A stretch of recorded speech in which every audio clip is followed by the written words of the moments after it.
যারা এখন কলিংয়ের কথা বলতেছে, কলিং দিবে, কলিং খুইলা দিছে, আসলে মূলত কলিং এখনও মালয়েশিয়াতে হ্যালো, আসসালামু আলাইকুম বন্ধুরা।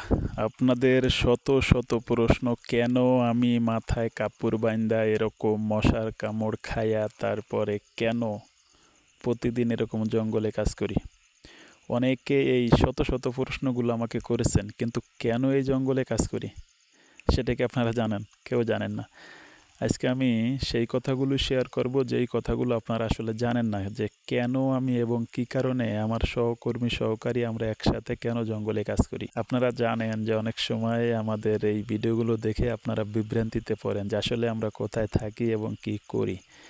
আসলে সত্যি কথা বলতে আমরা মালয়েশিয়ান প্রবাসী, আমরা মালয়েশিয়ায় থাকি। মালয়েশিয়ায় কেন এই জঙ্গলে কাজ করি, এবং অনেক ভয়ঙ্কর ভয়ঙ্কর জঙ্গল।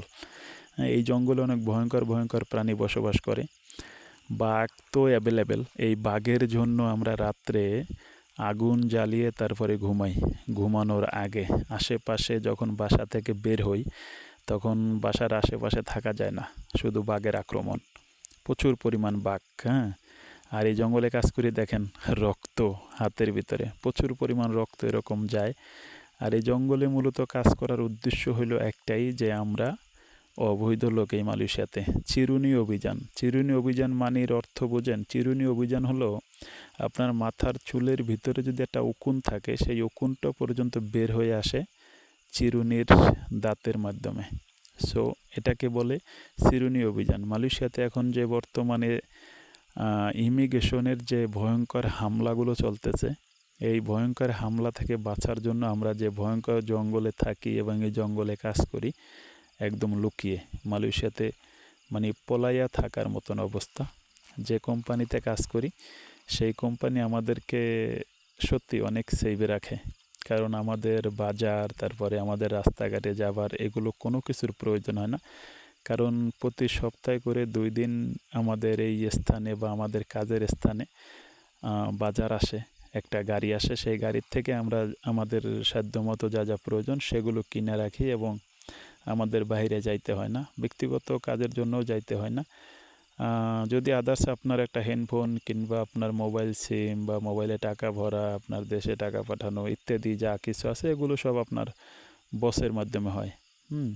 তো এই জন্য আমরা এই জঙ্গলে কাজ করি এবং এই জঙ্গলের ভিতরেই থাকি। আর এই জঙ্গল থেকে আমরা কোথাও যাই না।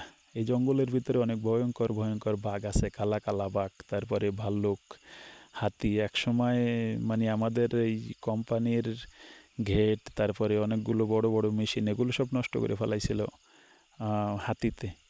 সো আসলে আপনারা যারা এই মালয়েশিয়াতে আসবেন, যারা এখন কলিংয়ের কথা বলতেছে, কলিং দিবে, কলিং খুলে দিছে, আসলে মূলত কলিং এখনও মালয়েশিয়াতে দেয়নি। কলিংয়ের নাম মাত্র বলা হয়েছে যে কলিং দিতেছে, আসলে কলিং এখনও খুলে নাই।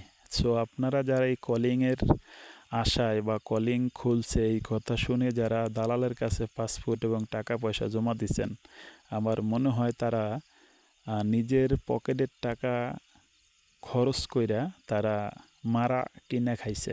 মারার অর্থ তো বুঝেন? আমি এখানে সব কথাগুলো বললাম না, আপনারা বুঝে নেবেন মারা অর্থ কি। আসলে আপনারা এই কাজটা কখনোই করবেন না। যারা করেছেন তারা তো খাইছেন বাঁশ, নতুন করে আর কেউ বাঁশ খাওয়ার আশা করেন না। কেউ দালালের হাতে পাসপোর্ট এবং পাসপোর্টের মানে আপনার যাবতীয় যত কাগজপাতি, এগুলো কখনোই শো করবেন না দয়া করে, কারণ মালয়েশিয়াতে কলিং এখনও খুলে নাই।